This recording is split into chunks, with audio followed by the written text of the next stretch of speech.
चलें जी, हमने यहां तक आते आते ऑप्शन का कॉन्सेप्ट समझ लिया, कॉल ऑप्शन का भी और पुट ऑप्शन का भी। अब कुछ बेसिक इलस्ट्रेशंस करेंगे। ये याद रखो कि करेंसी ऑप्शंस नहीं है। अभी मैं तुम्हें सिंपल ऑप्शंस की कहानी समझा रहा हूं। जब करेंसी ऑप्शंस में हम एंटर होंगे तो फिर डायरेक्ट कोट, इनडायरेक्ट कोट, ये सब चीजें आएंगी। अभी ये करेंसी ऑप्शंस नहीं है, सिर्फ और सिर्फ सिंपल हम ऑप्शंस की बात कर रहे हैं। 3 एग्जांपल्स में यहाँ पे ऑप्शंस की सिंपल करवाऊंगा, फिर एक सवाल करवाऊंगा जो सिर्फ ऑप्शंस के ऊपर होगा। उसके बाद हम चलेंगे कि जी करेंसी ऑप्शंस की हेजिंग किस तरह से होती है। अभी करेंसी ऑप्शंस की हेजिंग तो हमने शुरू की भी नहीं है। अभी करेंसीज को हम हेज नहीं कर रहे, जो हमारा कोर टॉपिक है वो अभी हम वहां तक नहीं पहुंचे, सिर्फ हम ऑप्शंस को समझ रहे हैं। ठीक है, तो आइए जरा पहली एग्जांपल देखते हैं। सर पहले एक पेपर हुआ करता था सीएमए, अभी भी एक खैर कॉस्ट एंड मैनेजमेंट अकाउंटेंट, लेकिन आई कैप ने पहली बार जब इसका कॉन्सेप्ट इंट्रोड्यूस करवाया ना, एनपीवी आईआरआर का, फाइनेंशियल इंस्ट्रूमेंट्स का, ऑप्शंस वगैरह का, तो ये पहली बार आई कैप ने पढ़ाए। कौन से वाले चैप्टर के अंदर? कॉस्टिंग के अंदर। कॉस्टिंग के अंदर। तो उस टाइम पे 2015 2016 में जो आपका कैफ 8 एग्जाम हुआ करता था पुरानी स्कीम में, जो 2013 वाली स्कीम है उसके अंदर, वहां पे ये टेस्ट होता था। तो वहीं से कुछ क्वेश्चंस मैंने पिक किए हैं जो हमें यहाँ पे अच्छी एग्जाम्पल प्रोवाइड करेंगे। In the context of options briefly discuss the term intrinsic value. क्या होती है जी इंट्रिंसिक वैल्यू? सर फायदे का पोर्शन। अगर किसी चीज में फायदा आ रहा है तो पॉजिटिव इंट्रिंसिक वैल्यू, नहीं आ रहा तो हम कहेंगे no intrinsic value, zero intrinsic value. Also state how the intrinsic value in the case of call option and put option would be computed. कैसे कैलकुलेट करोगे कॉल ऑप्शन पुट ऑप्शन के case में? एक एक करके चलते हैं। पहले कॉल ऑप्शन की बात करते हैं। Intrinsic value is equals to underlying price minus strike price. आए लिखते हैं। सर अगर मैं कॉल ऑप्शन की बात करूं तो कॉल ऑप्शन के केस में intrinsic value will be underlying price minus strike price. ठीक है, अगर मैं पुट ऑप्शन की बात करूं तो बिल्कुल उलट हो जाएगा। Intrinsic value will be strike price minus underlying price. Underlying price, ठीक है। तो ये जहन में रखना, अभी तो खैर बड़ा अच्छे से ये याद आ रहा है, लेकिन कॉल ऑप्शन फायदे में तब होता है जब अंडरलाइंग प्राइस क्या हो, ज्यादा हो। किससे? स्ट्राइक प्राइस से। और पुट ऑप्शन, हाँ स्ट्राइक प्राइस ज्यादा हो अंडरलाइंग प्राइस से। ठीक है ना। तो ये थोड़ा सा हमें कभी कभी याद करने में मुश्किल आ रही होती है। दोनों में से किसी एक को याद कर लेंगे तो दूसरा अपने आप याद हो जाएगा। तो एक एक्रोनियम दे देता हूं मैं आपको, यहाँ पे एब्रीविएशन दे देता हूं। Call United states. जब भी पाकिस्तान मुश्किल में होता है कहां फोन घुमाता है? अमेरिका फोन घुमाता है। तो ये पाकिस्तान की जो मुश्किल की हेल्पलाइन है ना, फिर हमारी सियासत तो चाइना को फोन घुमाती है, लेकिन जो हकीकतन मुल्क चलाता है वो यूएस को फोन घुमाता है। कभी नोट करना, सियासत होगी वो हमेशा क्या कोशिश करेगी, पहले कहां चले जाए? चाइना के पास। लेकिन फिर एक डंडा आता है जो कहता है नहीं नहीं नहीं, गलत जगह जा रहे हो। ठीक है, यहाँ से मिल जाता है तो बटोर लो, लेकिन असल हमारा इमदाद करने वाला, हमारी मदद करने वाला कौन है? अमेरिका। तो कॉल यूनाइटेड स्टेट्स पाकिस्तान की हेल्पलाइन है। ऐसे याद रखो कि कॉल ऑप्शन के केस में underlying price should be greater than strike price. You is for underlying price, S is for strike price. When underlying price is more than strike price, call option should be exercised. इस abbreviation से इसको याद रखने की कोशिश करो। Call US, call option के case में underlying price should be greater than strike price. समझ में आ रही है बात? Everyone gets it? चले जी, पुट तो खुद ही याद रह जाएगा ना भाई। पुट तो खुद ही याद है, तुम्हें दोनों याद रखना पड़ता है कि मर्द हो या औरत। एक याद रखते हो ना, मेरे ख्याल इससे बेहतर मिसाल नहीं है मेरे पास आज देने के लिए।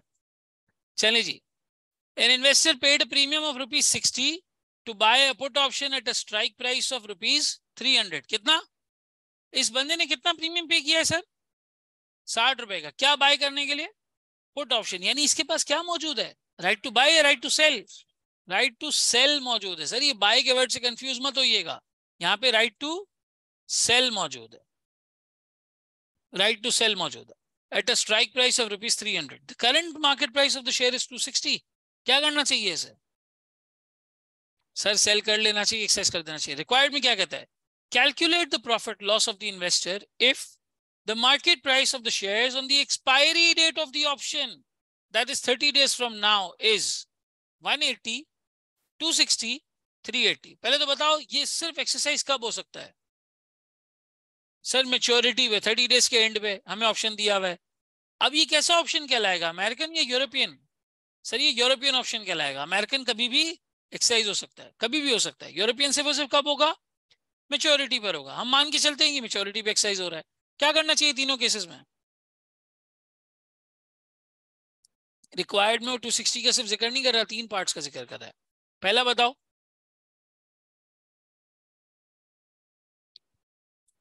तो हमें कर लेना चाहिए, तीसरे में नहीं करना चाहिए। दूसरे वाले में कितना फायदा हो रहा है? इंट्रिंसिक वैल्यू कितनी है? 60 रुपए तो प्रीमियम दिया है, फायदा 40 रुपए में एक्सरसाइज करने का। सर प्रीमियम को कभी नहीं देखते। अगर 1 रुपया भी फायदा हो रहा है तो प्रीमियम का लॉस घट के कितना रह जाएगा? 59 रह जाएगा। तो 1 रुपया बचे, 20 रुपये बचे, 40 रुपये बचे, जो भी अमाउंट बचे, आपने एक्सरसाइज करना है। आपने एक्सरसाइज करना है। आइए जरा इसको आप कैलकुलेट करते हैं। सर तीनों केसेस में पार्ट ए, बी और सी, ठीक है, तीनों केसेस में बस एक ही चीज लिखो, स्ट्राइक प्राइस कितनी है हमारी तीनों केसेस के अंदर? सर वो है 300, यहां भी 300 और यहां भी 300, ठीक है। अंडरलाइंग प्राइस कितनी है हमारी? सर इस केस में है 180, यहां है 260, यहां है 380। सिंपल एक लाइन लिखो यहाँ पे कि इंट्रिंसिक वैल्यू हमारी कितनी बनती है। सर इंट्रिंसिक वैल्यू की बात करें तो इधर बनती है 120, यहां बनती है 40, इधर कुछ भी नहीं, जीरो। नेगेटिव मत लिख के आ जाना, जीरो, इट्स कंप्लीटली जीरो, ठीक है। डिसीजन क्या होगा? सर डिसीजन यहाँ पे होगा कि जी इधर एक्सरसाइज करें, इधर भी करें, इधर ना करें, नो। इंट्रिंसिक वैल्यू यहाँ पे वरना आपके लिए नुकसान में चली जाएगी, नेगेटिव हो जाएगी। डिसीजन ये हो गया। इसने हमसे क्या मांगा था? प्रॉफिट या लॉस, ठीक है। तो हम यहाँ पे निकालते हैं जी गेन। इस केस में हमारा गेन कितना होगा? पहले केस में 120, यहाँ पर 40 और इधर कुछ भी नहीं। अब अकाउंटिंग गेन के हिसाब से सोचो तो प्रीमियम की कॉस्ट भी आ जाएगी। ये मैं डिसीजन मेकिंग के लिए नहीं ले रहा हूं, ये प्रीमियम डिसीजन मेकिंग के लिए नहीं है, सिर्फ सिर्फ नेट गेन कैलकुलेट करने के लिए, प्रॉफिट या लॉस कैलकुलेट करने के लिए। सही है। कितना प्रीमियम पे किया है? 60, 60 और 60, ठीक है। अगर मैं बात करूं नेट गेन या लॉस कर लो, ठीक है। किसी के पास क्लास लैग हो रही है? नहीं, यहाँ किसी के पास नहीं हो रही, सबकी आंखें सही काम कर रही हैं। जो लोग ऑनलाइन है वो बता दें जी। अच्छा जी, इसको अगर आप गेन को यहाँ पे इस तरह से नेट करते हैं, ये डिसीजन मेकिंग का पार्ट नहीं है, ठीक है। 120 माइनस 60 इज 60, यहाँ पर -20 और यहाँ -60, ठीक है। अब अगर तुम नेगेटिव इंट्रिंसिक वैल्यू यहाँ डाल देते तो ये लॉस का अमाउंट बढ़ जाता, माइनस माइनस प्लस हो गया, ठीक है। सवाल यही पूछना था ना, इसलिए यहाँ पे हम इसको जीरो रखते हैं, इसलिए ये कभी भी नेगेटिव नहीं होती। क्योंकि जब एक्सरसाइज नहीं करोगे तो ज्यादा से ज्यादा क्या है? जीरो, इससे नीचे तो नहीं जा सकता। ये हो गया नेट हमारा 60, 20 और -20 और -60, ठीक है। अब इसको जल्दी से कॉपी कर लें। चलें जी, अब नेक्स्ट इलस्ट्रेशन पर आ जाते हैं। सीए में spring 2016, an investor paid a premium of ₹300 for the option to buy 500 shares in ABC Limited। ये कौन सा ऑप्शन है? पुट है या कॉल है? सर ये कॉल है। पहले वाले में कौन सा था? पुट ऑप्शन, ये कॉल ऑप्शन है, ठीक है। इसके पास जो ऑप्शन है वो टू बाय है, ठीक है। 500 shares in ABC limited for 20,000। Sir 20,000 में 500 शेयर्स करो डिवाइड, 40 पर शेयर, ठीक है। 40 पर शेयर, ये क्या कहलाएगी? स्ट्राइक प्राइस कहलाएगी। क्या कहलाएगी? स्ट्राइक प्राइस कहलाएगी, ठीक है। To buy 500 shares in ABC limited for 20,000 at any time, at any time during the next 3 months. कैसा ऑप्शन है ये? अमेरिकन ऑप्शन है sir. The investor exercised his right to buy the shares when the price in the fair market in the market was ₹50 per share। क्या इसने सही किया गलत किया? एक्सरसाइज प्राइस थी इसकी 40 रुपए, ठीक है। इसने तब ऑप्शन एक्सरसाइज किया और 40 रुपए में खरीदा जब मार्केट में 50 रुपए का था। सही किया गलत किया? सही किया सर। अंडरलाइन प्राइस कितनी थी? 50 रुपए। स्ट्राइक प्राइस कितनी थी? 40 रुपए। कितनी इंट्रिंसिक वैल्यू कमाई इसने? 10 रुपए, 10 रुपए, ठीक है। और सर टोटल 500 शेयर्स के लिए 300 रुपए का प्रीमियम दिया है। तो पर शेयर प्रीमियम अगर तुम निकालने जाओ तो 0.6 आएगा मेरा ख्याल है। 300 डिवाइड बाय 500 करोगे तकरीबन 0.6 के आसपास आएगा। 0.6 है 6 है 0.6 है ना, 0.6 के आसपास आएगा। एक्सप्लेन द टर्म ऑप्शन, ठीक है हो गया explain. In the context of our example briefly explain what is the strike price. हमने निकाली कितनी है 40 पर शेयर, ठीक है ये स्ट्राइक प्राइस है इसकी।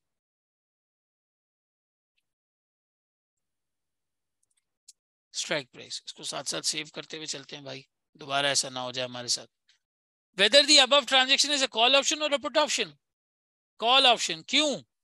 क्योंकि सर इन्वेस्टर के पास राइट टू बाय मौजूद है, वो जब चाहे 40 रुपए के एवज इन शेयर्स को खरीद सकता है, ठीक है खरीद सकता है। तो यहां पर जो केस है ये कॉल ऑप्शन का है, क्योंकि the investor has right to buy. Investor has the right to buy, ठीक है राइट टू बाय मौजूद है। Explain whether the above option would be termed as in the money और out the money when the market price is ₹35 पर share. काहे sir? क्योंकि 40 से कम हो गया। टेक्निकली यहां पर इस केस में मेरी जो स्ट्राइक प्राइस है वो अंडरलाइंग प्राइस से ज्यादा नजर आ रही है, तो इधर मेरी इंट्रिंसिक वैल्यू है 0 और ये कहलाएगा आउट द मनी। सर अगर मार्केट में चीज 35 रुपए की है तो मैं ऑप्शन एक्सरसाइज करके क्यों खरीदूं? मार्केट से खरीद लूंगा, मेरी मर्जी। चलें जी एक और एग्जांपल देखें। On 1 January 2019, Marigold Enterprises (ME) purchased an option for ₹10,000, allowing ME to buy 5,000 shares of Aroma Limited at a price of ₹140 per share। क्या बताया इन्होंने यहाँ पे? सर केस ये हमारे पास कौन सा है? कॉल ऑप्शन का है। क्यों? किसके पास किस चीज का राइट है? ME के पास राइट है टू बाय, हाँ ME has the right to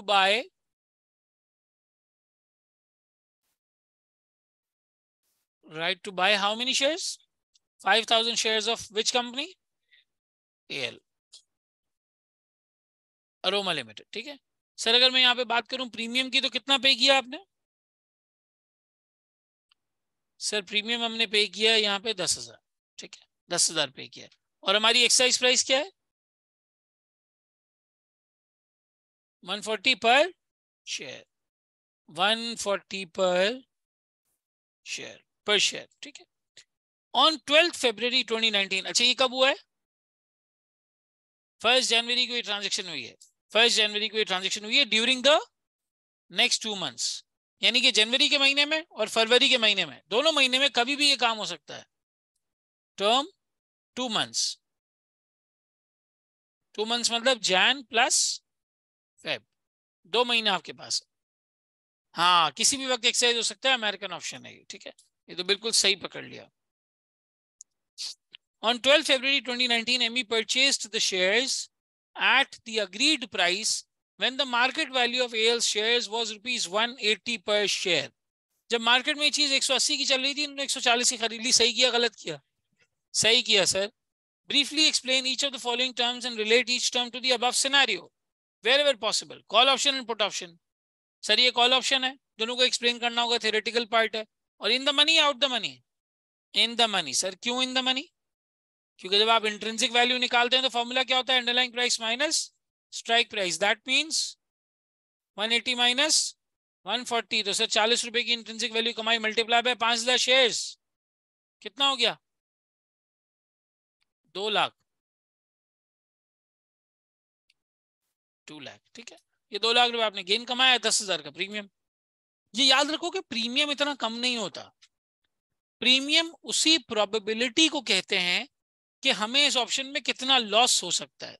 जैसे इंश्योरेंस प्रीमियम है, इंश्योरेंस वाला जब आपसे प्रीमियम कलेक्ट करता है तो वो कैसे कैलकुलेट करता है प्रीमियम को? किसी को पता है? वो ये प्रोबेबिलिटी का अंदाजा लगाता है कि अगर इसका क्लेम आया तो कितने का आ जाएगा, या इस जैसे लोगों का अगर क्लेम आया तो कितने का आ जाएगा। मुझे बताओ, एक 55 साल का आदमी लाइफ इंश्योरेंस लेने जा रहा है जिसको डायबिटीज भी और वो स्मोकिंग भी करता है, दोनों काम उसके साथ मौजूद हैं। 55 साल का आदमी इंश्योरेंस लेने जा रहा है, उसका प्रीमियम ज्यादा होगा कम होगा? क्यों? कभी भी निकल लेगा, कभी भी निकल लेगा। 40 साल की उम्र में भी बढ़ जाता है, क्योंकि पाकिस्तान में जो मर्दों की लाइफ एक्सपेक्टेंसी है वो 48-49 है, खवातीन की फिर भी 58 है, 10 साल ज्यादा जीती है नॉर्मली पाकिस्तान के हालात के अंदर। ठीक है, आगे मैं कुछ नहीं कह रहा, बस यहाँ तक बात को रख देते हैं। ठीक है, थोड़ा सा मैंने आदमियों की साइड ली, 10 साल कम जीते हैं बेचारे, कोई तो तकलीफ होगी जल्दी मरने की।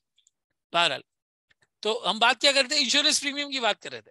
तो प्रीमियम वाले ये अंदाजा लगाते हैं कि जी इस केस में नुकसान ज्यादा हो सकता है, इस केस में कम हो सकता है। जनरली चोरी और एक्सीडेंट का प्रीमियम पाकिस्तान में ज्यादा है। क्यों सर? रोज देखने को मिलता है, आप घर से दफ्तर जा रहे हो, सुबह जाते हुए एक नजर आएगा, दफ्तर से वापस घर आ रहे हो, वापसी में कोई एक नजर आएगा, और कुछ नहीं तो मजदा वाला ही बिल्कुल जहाज समझ के उसको उड़ा रहा होता है जमीन पे। आदमी कहता है ये जमीनी जहाज कहाँ से आ गया। तो बहरहाल ये चीजें होती रहती हैं, रेकरिंग इवेंट्स। इसी तरीके से ऑप्शंस के भी प्रीमियम को बैंक ऐसे ही प्राइस करता है। बैंक कहता है यार अगर मैं यहाँ पे बाय मतलब जो कॉल ऑप्शन है वो बेच रहा हूँ, सामने के बाद बाइंग राइट होगा, तो मुझे इस पर प्रोबेबल कितना लॉस हो सकता है। अच्छा जी इतना हो सकता है divided by number of participants.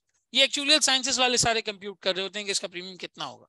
तो अगर कहीं पर डिफॉल्ट के चांसेस बढ़ जाते हैं या ऑप्शन पर नुकसान होने के चांसेस बढ़ जाते हैं कि यार एक्सेस हो जाएगा, तो वहां पे फिर प्रीमियम क्या हो जाता है सर? प्रीमियम भी बढ़ जाता है, बेसिकली प्रीमियम भी बढ़ जाता है।